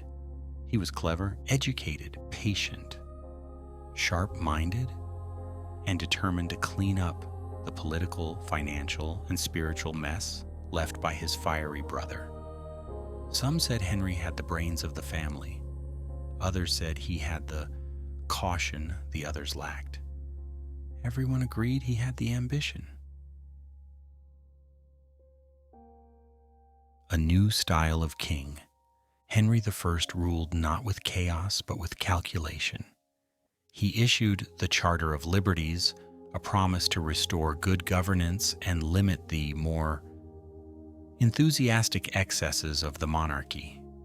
It was a sort of medieval, let's start fresh, shall we? A royal reset button, an olive branch to nobles, clergy, merchants, and anyone who still felt shaken by the theatrical nature of Rufus's reign. The charter promised more predictable taxes, fairer courts, less royal interference in church vacancies, respect for traditional laws, and fewer surprise demands for money. Did Henry keep all those promises? Well, medieval kings rarely kept all their promises, but he kept enough to calm the kingdom. Rebellions quieted. Nobles relaxed slightly. Bishops breathed again. Merchants stopped pacing nervously. The kingdom felt steady, and London thrived in stability, the way flowers thrive in sunlight. London under Henry I, a city growing in confidence. With rebellion suppressed and political tension soothed, London entered a new phase, not explosive growth, but steady, meaningful development. Markets expanded. The city's markets grew larger, their stalls pushed together like gossiping neighbors.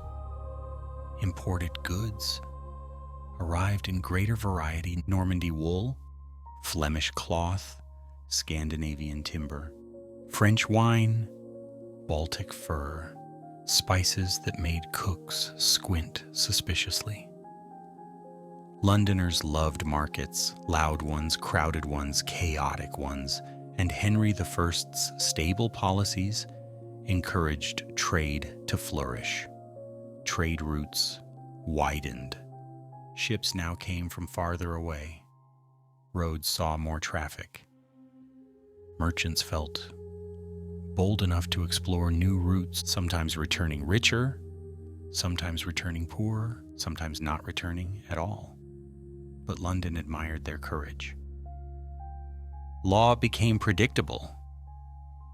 Henry introduced reforms that made justice less random.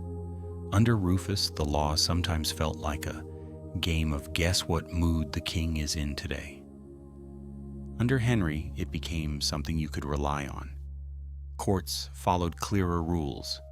Magistrates were better trained. Royal justice became standardized. Disputes were settled with fewer thrown chairs. People who lived in London valued order, though they still enjoyed shouting loudly at markets, which was their right. The Tower's role grew. The Tower of London remained the city's anchor. Under Henry, it stored royal records, protected the treasury, housed political prisoners, served as a royal residence during visits, and became a symbol of legal authority rather than pure intimidation. The Tower watched London with steady eyes, its pale walls reflecting the sun on good days and brooding quietly on bad ones. Roads improved. Henry understood the importance of infrastructure. Better roads meant faster messengers, safer trade, more predictable travel, fewer carts stuck in catastrophic mud, and significantly, fewer horses questioning their owners' decisions. London benefited from this greatly. Supplies arrived more quickly, goods traveled more safely, and communication with distant towns no longer required heroic levels of patience. Guilds began forming roots. Under Henry, guilds slowly sprouted across the city. These were early versions of professional associations: bakers, weavers, carpenters and tanners, metalworkers, masons, merchants, and the ever-passionate fishmongers. They set standards, trained apprentices, regulated prices, and occasionally argued loudly about who deserved the best stall in the market square. Guilds would one day shape London's very identity. But here, in the early 12th century, they were just beginning to take form. A city growing into itself. Day by day, year by year, London transformed. Houses were enlarged. Shops grew sturdier. Churches rose in stone. Monasteries expanded libraries. Wharves along the Thames buzzed with non-stop activity. The city wasn't yet the mighty heart of a global empire, but the pulse was there, steady, strong, growing. People felt it in their bones. London was becoming something special. Merchants bragged, sailors sang, clergy preached, nobles invested, craftsmen honed their skills. Children ran through the streets with the joy of belonging to a city full of promise. And Henry himself visited regularly, inspecting roads, strengthening defenses, and occasionally surprising officials with sharp questions that revealed how closely he monitored every detail of governance. Henry's personal strengths and personal sorrows. Henry I was not warm, nor charming, nor whimsical, but he was effective. He was structured. He understood government better than his brothers. He married well-formed alliances and maintained stability for decades. Yet for all his success, his personal life held deep tragedy. He had one legitimate son, William Etheling. The boy was cherished, educated, prepared for kingship, beloved by nobles, respected across Europe. He represented the continuity of the Norman line, the hope of England's future, and the assurance that the kingdom would remain stable after Henry's reign. London placed great trust in the prince. Merchants spoke of him with admiration. Courtiers praised his intelligence. Foreign ambassadors respected him. The city looked ahead with optimism. And then came disaster, not in London but far away, out on the dark waters of the English Channel. The White Ship. A night that changed everything. In November 1120, Prince William Etheling prepared to sail back to England from Normandy. He boarded the White Ship, a vessel known for its speed, its prestige, and the celebratory atmosphere on board. The crew was skilled. The passengers were elite. Wine flowed freely. Too freely. Witnesses later claimed the sailors drank with the nobles. Laughter echoed across the harbor. Someone boasted about how fast the ship would cross the channel. The prince himself encouraged the revelry, celebrating life, future kingship, and youth. The ship left port late, too late. in the wrong conditions, with the wrong crew in the wrong state of mind. Shortly after leaving Barfleur, the white ship struck a submerged rock. It began to sink. Passengers panicked. Screams filled the night. Cold water swallowed the decks. Chaos overwhelmed the crew. Prince William made it into a small boat, a moment of salvation. But then he heard the cries of his half-sister behind him. He ordered the boat turned around.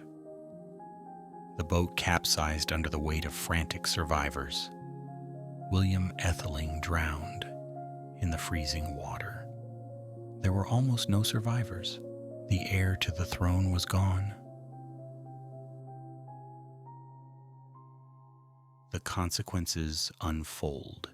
When word reached Henry I, he collapsed in grief. When word reached London, the city shuddered. Merchants paused their work. Clergy prayed. Nobles whispered in fear.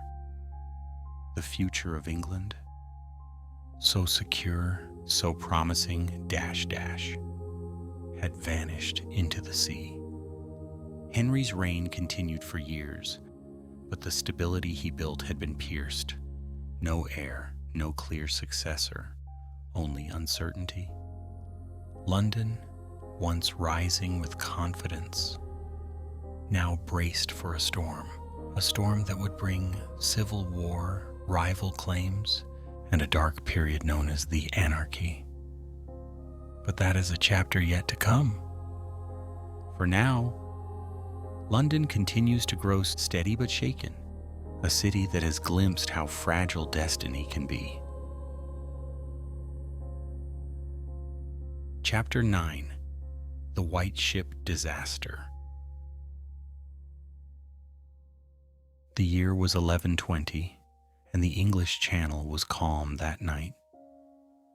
A soft, dark stretch of water glimmering faintly under the moon. Quiet, peaceful, entirely unaware that it was about to become the setting of one of medieval Europe's most devastating tragedies. Prince William Etheling, only legitimate son of Henry I, was 19 years old, energetic, intelligent, ambitious, and very aware of his importance. He was the future of England. Not metaphorically, literally. He was the glue meant to hold together a kingdom shaped by 2 generations of Norman rule. Nobles adored him. Courtiers praised his wit. Merchants spoke of him with respect. Even the clergy, who rarely praised anyone without adding a lecture, quietly approved of him. In short, England had a plan, and that plan was named William Etheling, which is why what happened next would shake the entire kingdom, including London, to its very bones. The ship that should have been a celebration. Prince William was returning from Normandy to England. He could have taken his father's vessel, but instead chose the White Ship, a famously sleek, fast, beautifully crafted ship, captained by Thomas Fitzstephen, the son of the man who had carried William the Conqueror to England decades earlier. It felt symbolic, like closing a circle. The ship attracted excitement. Young nobles boarded.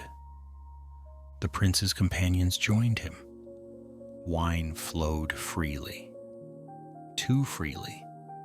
Contemporary chroniclers describe the atmosphere as festive, almost reckless.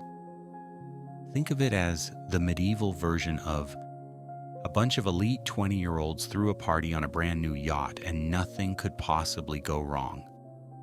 Except, of course, everything could. And everything did.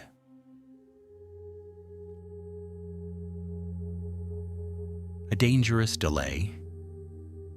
The white ship left the harbor at Barfleur late, very late, so late that Henry I's own ship had already departed. By the time William's ship set sail, the harbor taverns had shut their doors, and the moon was high. The prince and his entourage were in excellent spirits. Fitzstephen bragged about outrunning every other ship on the channel. Passengers cheered. Someone toasted loudly to England. Someone else toasted to Normandy. Someone else tripped over the anchor rope. The crew, unfortunately, had indulged in the same celebratory energy. They were talented sailors. But talent does not mix well with too much alcohol. In hindsight, the combination of a dark night, a late departure, an ambitious captain, a powerful current, and a boatload of cheering aristocrats was breathtakingly unwise. Disaster in the dark. Not long after departing, the white ship struck a submerged rock lurking just below the surface. A sharp, terrible sound split the night. Wood cracked, water rushed in, lanterns swung wildly. Passengers stumbled. Screams tore across the ship. Panic spread faster than the rising water. People pushed, grabbed, cried, prayed, cursed. Armor made swimming impossible. Heavy cloaks dragged nobles under. The cold water numbed limbs instantly. Prince William was initially guided into a small lifeboat, a frantic, desperate attempt to save him. The oarsmen rowed hard, pulling him away from the sinking main vessel. He might have survived. He would have survived. But then he heard the screams of his half-sister Matilda Fitzroy calling from the collapsing deck. He ordered the boat turned around. It was a noble impulse, a heroic one, a family instinct. But dozens of desperate passengers threw themselves toward the returning boat. The weight was too much. The small vessel capsized. The prince was thrown into the icy water. And there, in the dark cold of the channel, William Etheling drowned. Almost everyone aboard the white ship was lost. Chronicler Orderic Vitalis wrote that the water was filled with the cries of the dying.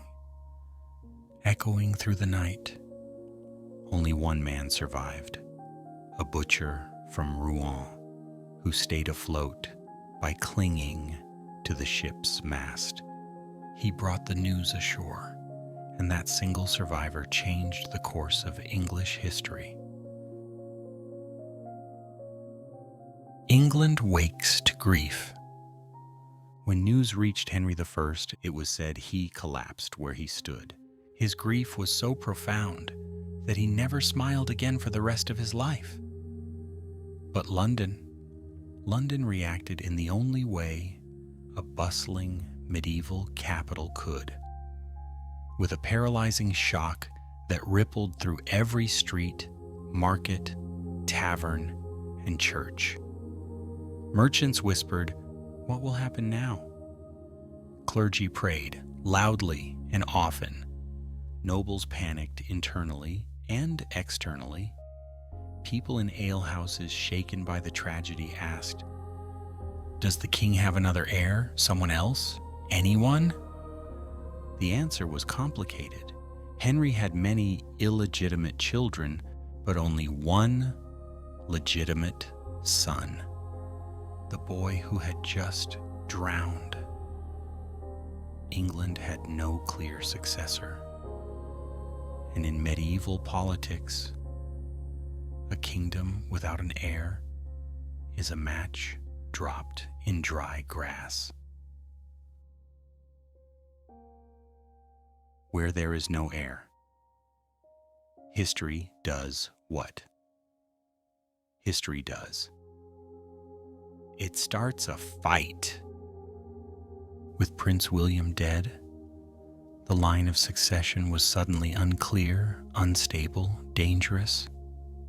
England, and London especially, understood the risk. When a throne is uncertain, nobles sharpen swords. When a dynasty wavers, rivals appear. When a king cannot guarantee his successor, factions multiply. And when a kingdom senses weakness, ambition spreads like wildfire. London had already lived through decades of Norman transformation. It had been reorganized, rebuilt, taxed, surveilled, fortified. It had learned to adjust under William the Conqueror. It had survived the fiery impulsiveness of William II. It had thrived under Henry I's structured governance. But this, the sudden loss of the heir, was something new. It was a crack in the foundation, and everyone knew that cracks grow. The weight of uncertainty. Henry III tried to fix the situation. He gathered nobles. He demanded oaths. He pointed to his daughter, Empress Matilda, as his heir. Nobles swore loyalty because refusing to swear loyalty to a king in his presence was a terrible idea. London accepted the announcement with polite enthusiasm and private doubt, not because Matilda lacked ability. She was brilliant, educated in imperial politics, strong-willed and experienced. But because medieval England did not easily accept the idea of a woman ruling, and everyone knew it, the White Ship disaster wasn't just a tragedy. It rearranged the political map. Without a male heir, the throne floated in dangerous waters. London braced itself. A city holding its breath. Imagine London at this moment. Merchants watching the situation with hopeful caution. Bishops praying the nobles would behave. Unlikely. Guilds strengthening ties in case of future instability. Guards tightening patrols. The tower's administrators sharpening quills, expecting long nights of paperwork. Taverns buzzing with rumors. Children overhearing conversations they didn't understand. Nobles riding nervously through the streets. And Henry I aging rapidly under the pressure of holding the kingdom together with his bare hands. London could feel the storm coming. The city had survived wars, rebellions, fires, and Norman reshaping. But a succession crisis was always the most dangerous threat of all. A kingdom can endure famine. It can endure invasion. It can endure political chaos. But a fight for the throne? That tears nations apart, and the White Ship had pulled the first thread. The quiet before a very loud storm, Henry I continued ruling for 15 more years after the disaster. He governed with determination, discipline, and visible sorrow. He pushed deeper reforms. He strengthened administration. He tried desperately to secure the line of succession. But the wound left by the White Ship never healed. When Henry died in 1135, the crown did not pass smoothly to Matilda. A rival seized it, and England was thrown into a civil war so chaotic, so prolonged, so exhausting, that chroniclers simply called it the Anarchy. But that is for the next chapter. For now, remember this. A single shipwreck, far from London's shores,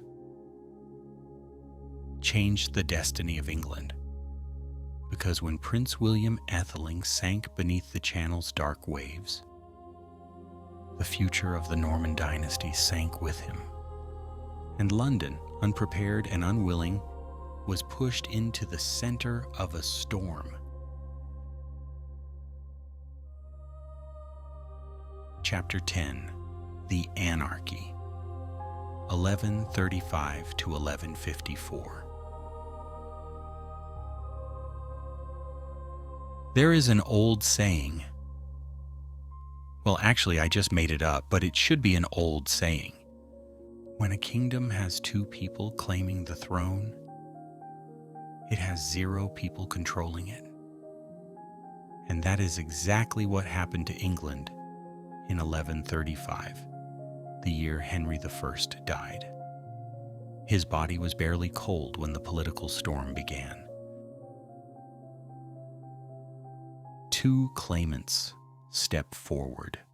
Henry the Verti wanted his daughter, Empress Matilda, to succeed him. He made the nobles swear loyalty to her, not once, not twice, but multiple times, to make sure they understood that, yes, I mean it, I am serious, this is not optional.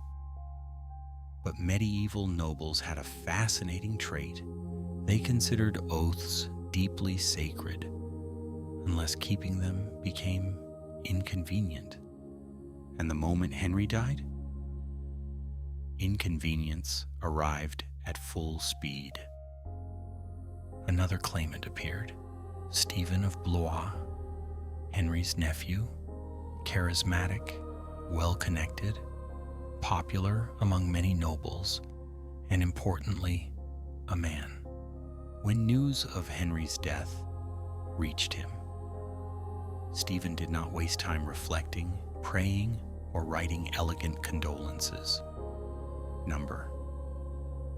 Stephen sprinted, literally sprinted, to seize the royal treasury, gather support, and get himself crowned. London watched this unfold with wide eyes and tense shoulders. Matilda was the rightful heir. Stephen was the convenient one, and London chose convenience. Why London chose Stephen? Londoners were practical people, even in the 12th century. They valued stability, trade, predictable governance, the ability to buy bread without someone burning down the market, and leaders who didn't plunge the city into chaos. A female ruler was rare, unheard of, and alarming to many nobles. Matilda was strong-willed, a virtue for leadership, but a red flag to men who preferred obedience from their monarchs. Stephen, on the other hand, was affable, generous, and eager to win support. To London, he looked like the safer option.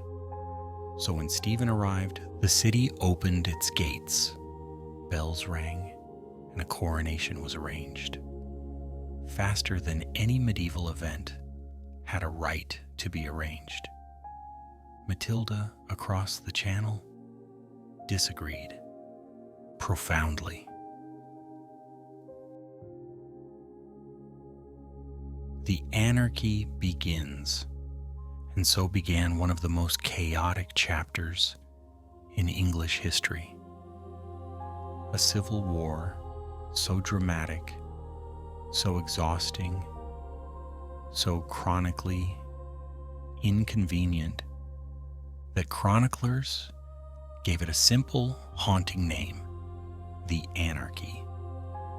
1135 to 1154. 19 years. 19 years of shifting loyalties, broken promises, ambitious nobles, desperate peasants, sieges, betrayals, fires, famines, and political drama worthy of a modern streaming platform miniseries. England didn't just experience a civil war, England lived in one.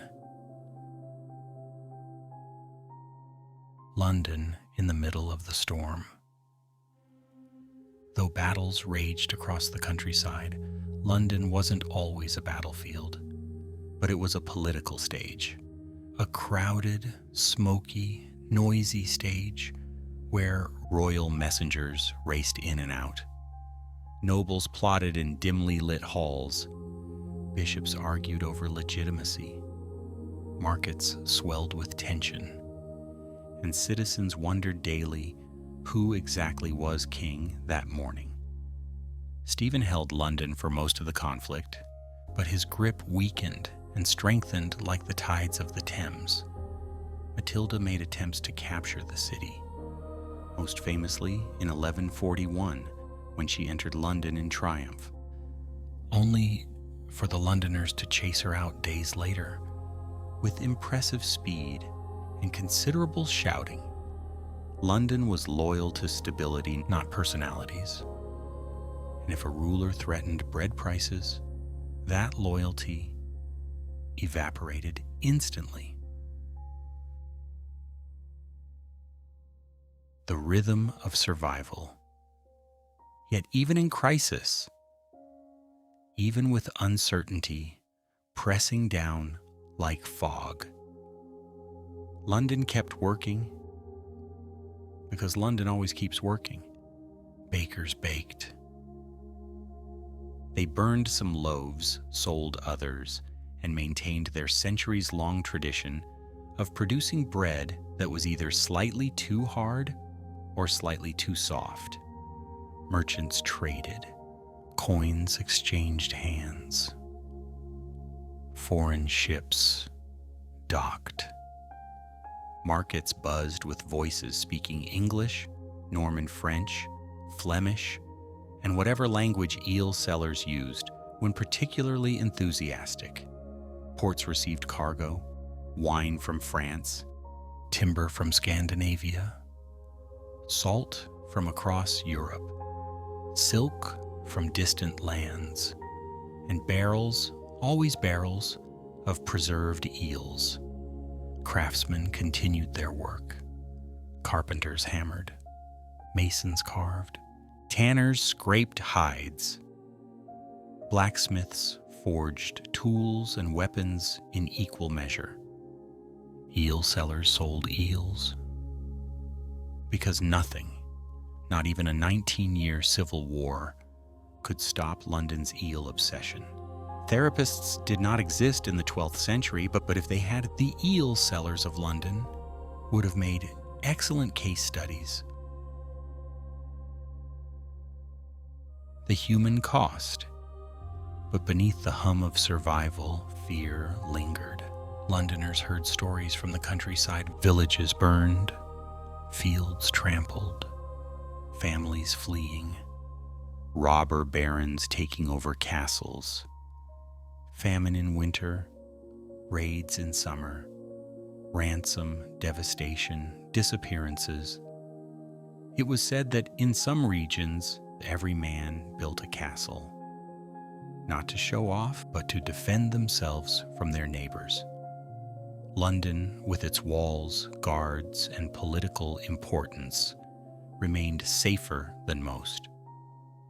But the city felt the weight of war every time prices rose, every time refugees arrived, every time the tower strengthened its defenses. Matilda and Stephen, a war of shadows. The conflict between Stephen and Matilda was not a constant battle. It was a political chess match played across 2 decades. London supported Stephen. Many nobles supported Matilda. Some nobles supported both, depending on the day. Some supported neither, preferring self-rule. And some changed sides so often that chroniclers simply gave up writing their names. Matilda was brilliant, fierce, and competent. But her assertive style clashed with the expectations of a male-dominated nobility. Stephen was generous and charming, but often indecisive, allowing chaos to spread under his reign. Both had strengths, both had flaws. Neither could secure total victory. And as long as the conflict dragged on, London and all of England held its breath. A city that refuses to fall. Yet, against all odds, London endured. The reason was simple. London was no longer a fragile medieval town. It had become something sturdier, wealthier, more resilient. It had the Tower's protection, strong markets, deep trade connections, busy ports, established guilds, growing wealth, and a population accustomed to hardship. The city adapted. It survived raids, rumors, shortages, political instability, and soaring eel prices, truly the worst of all. And London's leaders, bishops, sheriffs, merchants, guild masters, kept the city functioning even when England's monarchy was, shall we say, taking a prolonged vacation from stability. The compromise that saved England. After nearly 2 decades of conflict, both sides were exhausted. Stephen was aging. Matilda was no longer focused on claiming the throne for herself, but for her son, Henry Plantagenet. The nobles, tired of burning fields and rising taxes, urged peace. In 1153, an agreement was reached. Stephen would remain king for the rest of his life. But after him, Matilda's son, Henry, would inherit the throne. It was a brilliant compromise. Neither surrender nor victory, but a promise of unity. Stephen died the next year. Henry Plantagenet ascended the throne peacefully as Henry II. And just like that, after nearly 20 years of unrest, England exhaled, London exhaled, peace returned. Slowly, gently, like a wave washing away footprints on wet sand. The city, scarred but standing, prepared for a new chapter. The beginning of the Plantagenet world, a world where London would rise higher, grow richer, and step boldly into the next centuries of its destiny. Chapter 11. A city ready for the future. When Matilda's son became Henry II in 1154, London exhaled, a long, weary, relieved exhale, the kind you release after holding your breath for 20 years, while 2 rival monarchs toss your kingdom around like children fighting over a toy. The anarchy was over, the dust was settling, the tension was fading, and London patient, stubborn, hard-working London was ready. Ready for a new king, ready for a new chapter, ready for a new age. Because during those turbulent decades, something extraordinary had happened. London had grown up.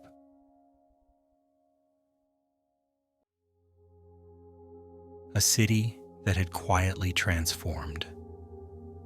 By 1154, London was no longer the Anglo-Saxon settlement William the Conqueror had marched into almost a century earlier. It was something larger, something more complex, something shaped by fire, war, trade, stone, and ambition. Henry II inherited a city that had become the beating heart of England, a city that pulsed with energy, noise, and purpose. Its population had grown. More people meant more houses, more shops, more guilds, more carts, blocking narrow streets, more children chasing geese, and more geese chasing the children back. The city sprawled outward from its Roman walls like a restless animal stretching its limbs. New suburbs formed. New parishes emerged. New communities arrived from Normandy, Flanders, Germany, and beyond. London was not just bigger, it was busier. Its markets were wealthy. You could buy anything in London now. Fine Flemish cloth, Italian spices, Norman wine, Baltic timber, delicate jewelry, fish, especially eels, always eels, tools, parchment, pottery, livestock, strange trinkets. Merchants swore were magical, but were mostly just shiny. The markets grew louder, bolder, and more essential to the kingdom's prosperity. Its walls were strong. The old Roman walls, patched, reinforced, repaired, expanded, remained a sturdy embrace around the city. Gates stood proudly. Aldgate, Ludgate, Newgate, Bishopsgate, and more. Guards patrolled. Merchants streamed through. Messengers galloped past like arrows. The walls had protected London through rebellion and famine. They would protect it through far greater dangers still to come. The tower stood as a symbol of power. No longer just a fortress, the Tower of London had become the physical embodiment of authority. It held prisoners, it stored records, it kept the treasury, and it housed monarchs. It intimidated the ambitious. And it reminded the city and the kingdom that the crown was never far away. In sunlight, it glowed pale and proud. In fog, it appeared like a ghostly sentinel watching the river. The tower had witnessed the conquest, the rise of Rufus, the reforms of Henry I, the chaos of the Anarchy, and now it watched the dawn of the Plantagenet era. Norman influence had blended into English life. By 1154, Norman culture was no longer foreign. It was simply England. French blended with English into a strange but beautiful linguistic stew. Stone buildings replaced timber. Feudal law-structured society. The church operated under Norman reforms. Architecture soared. Government centralized. Guilds grew stronger. Customs fused. Londoners still called themselves English, but their city now carried the imprint of Normandy in every corner, every stone, every law. The transformation was complete. A new identity takes shape. London's identity in 1154 was unlike anything before. A stone city, rising from a kingdom once built of wood. A trade city, humming with movement, ships, and silver. A legal city, holding courts, scribes, and royal administration. A cultural city, absorbing influences from across Europe. A spiritual city filled with churches, monasteries, and the endless chanting of monks, trying not to fall asleep during midnight prayers. A political city where nobles negotiated, bishops debated, and rulers shaped the future. London had become the stage upon which England's fate was written, and everyone knew it. Merchants felt it in their profits. Sailors felt it in the crowded wharves.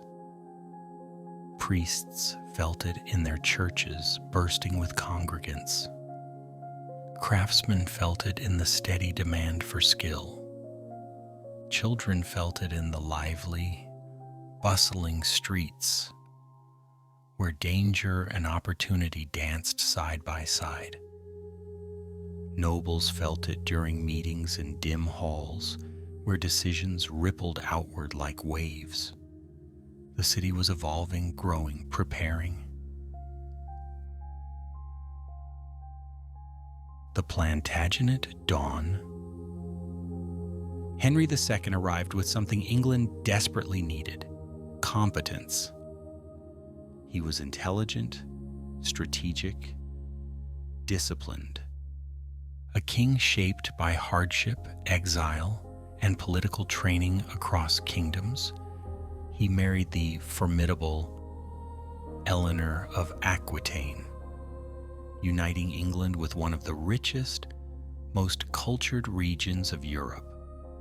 Under Henry, England entered a new era, an era of law, reform, expansion, and change. London, thriving already, would expand even faster in the coming decades. New bridges, new palaces, new markets, new monasteries, new stone buildings, new roads, new trade networks, new responsibilities. The city that had survived Norman conquest, rebellion, and civil war was now poised to rise to heights no medieval citizen could yet imagine.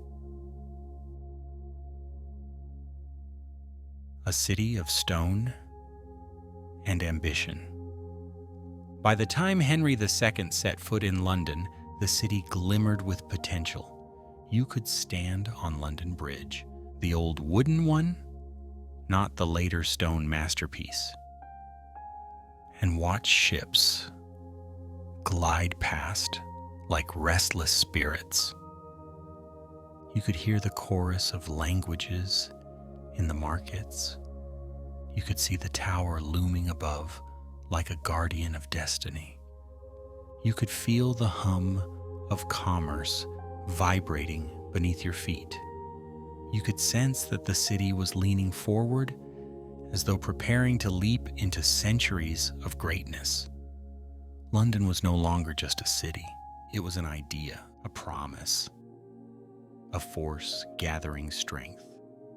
And Henry II, brilliant and driven, was the king who would help unlock that potential. The threshold of greatness. London had survived the Norman conquest, political restructuring, rapid growth, the fiery energy of William II, the reforms of Henry I, the tragedy of the White Ship, the chaos of the Anarchy, and it stood stronger than ever, a city reforged by fire, a city sharpened by conflict, a city steadied by trade, a city anchored by stone. It was ready. Truly ready for everything the Plantagenet age would bring. Architectural revolutions, legal transformations, royal dramas, rebellions, foreign influence, artistic blossoming, and a role on the world stage that would expand far beyond the Thames. London was stepping into the light, not shyly, not cautiously, but with the quiet confidence of a city that knew, even then, that it was destined for greatness. A city with a future so vast, it could swallow centuries and still hunger for more. And that is where episode 1 ends, because the next chapter, the rise of the Plantagenets, the golden age of medieval London, the birth of Parliament, the construction of Gothic wonders, the drama of King's belongs to episode 2. Sleep now, and when you wake, London will still be there. Its story waiting, its centuries glowing quietly beneath the fog.